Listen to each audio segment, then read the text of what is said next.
My name is Daniel Bushell. Class action lawsuits filed against cell phone manufacturers. Coming up. Insurers refuse public liability for cell phone use. The warning buried deep inside your mobile. And the next casualty catastrophe after tobacco and asbestos.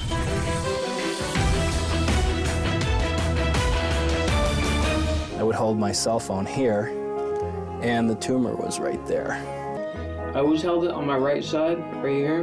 The industry should have put these warnings on these phones a long time ago. Professor Dariusz Leszczynski is one of the world's leading radiation biologists and brave. He knew phone manufacturers would try to end his career for printing groundbreaking research proving cell phones do cause biological damage. Professor Leszczynski joins us. Great to see you. How did the industry react? So far, I think I didn't experience any smear campaign.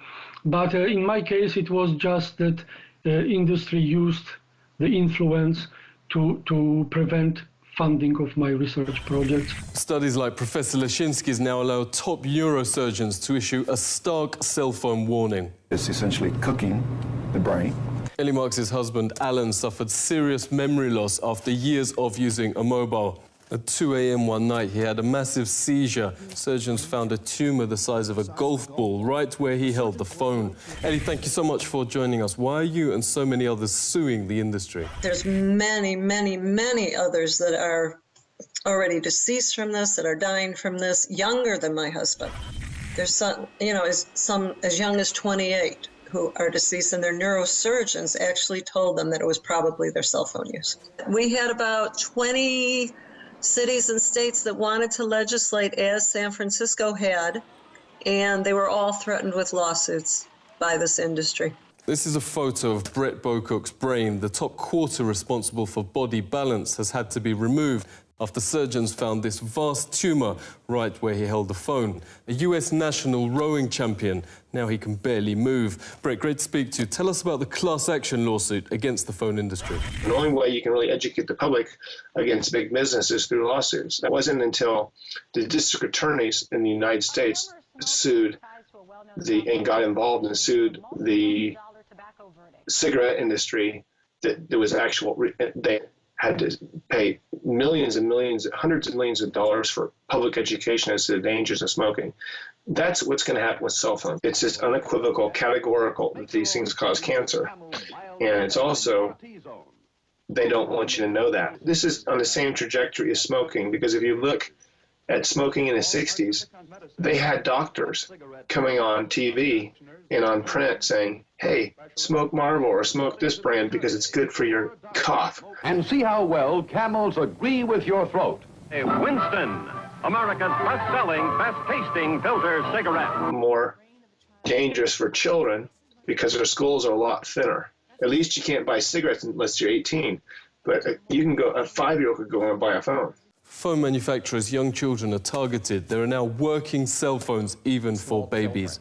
The Glow phone is for kids maybe 5 to 8, and the Fly phone is for tweens. Samantha Miller's funeral was on her 18th birthday. Phone use through childhood first gave her headaches, reports the Daily Mail, then the brain tumour that killed her. In the West, brain tumours have overtaken leukemia, notes Senator Lynn Allison, as the #1 child killer illness. But doctors warn that's the tip of the iceberg. Clinical studies find young men who keep phones in their pockets have much lower chances of producing offspring, while women often store them on their chest. I would just tuck it right in to my bra. Tiffany France got breast cancer aged just 21, right where since childhood she's stored her phone. These spots mark the areas of Donna James's cancer. Her doctors call this a new breed of distribution that exactly matches where women keep their phone. It's very unusual pattern where these multiple small cancers were confined to the upper inner aspect of the breast. And so I've never seen anything quite like this. This is a radiation detector in normal surroundings, around 30 microvolts a meter. Microwave ovens reach 800 microvolts. Wi-Fi routers use the same radiation technology. Loading a film on a tablet PC reaches 2,000. Some of the world's best-selling smartphones register over 1,000 times above normal levels. Insurers have in fact stopped covering cell phone manufacturers for public health. Insurance firms privately call cell phones the next public casualty catastrophe after asbestos and cigarettes. Phone manufacturers have now quietly inserted a legal disclaimer. On iPhones, you have to go to Settings, General, About. At the bottom, scroll down to Legal, and at the end, RF exposure, radio frequency exposure. Unlike most pages, the small print here can't be enlarged, but it reads, carry iPhone at least 10 millimeters away from your body. At the same time, the industry says all its studies show phones are perfectly safe. Radio waves from cellular phones are safe. Conflict of interest. Harvard ethics professor Lawrence Lessig calls industry-paid studies which consistently conclude phone radiation is harmless. Independent scientists, meanwhile, overwhelmingly find the most serious problems, from DNA damage, 3 times lower sperm counts, 290% more brain tumours, autism and birth defects. Former senior White House advisor and leading epidemiologist Dr. Deborah Davis has testified to Senate on the subject. She joins us. Great to see you. How do you explain the completely opposite findings between industry and independent studies? Anytime there was independent research, what industry would do was 3 things. First, they would go attack the scientists who had done the studies. They would try to get them fired, they'd try to get their funding taken away, or they would fraud. Then when that didn't work, they hired other scientists who knew nothing about the field to do studies that looked like they were replicating the other studies, but they really weren't. And when all of those things failed, they wrote a memo in which they said, if the cellular industry done its job, we think we war-gamed the science. That's a quote. War-gamed the science. Now, science is not a matter of war, not a matter of games. We're deadly serious about our health and that of our children. Wargaming reveals this leaked Motorola email is industry-paid studies purely for reassuring the public. We have sufficiently wargamed the issue. A sting has exposed how easy it is to get phony studies in print. Posing as a serious scientist, John Bohannon sent in a paper full of schoolboy errors, offering payment for publication. Incredibly, more than half the journals in these countries all around the world published it, even lying to the public that the study had been peer-reviewed. Investigative journalist Anthony Gucciardi has broken numerous health scandals. Great to see you. Surely big business wouldn't fake studies to put millions of lives at risk. Do we have documented precedents?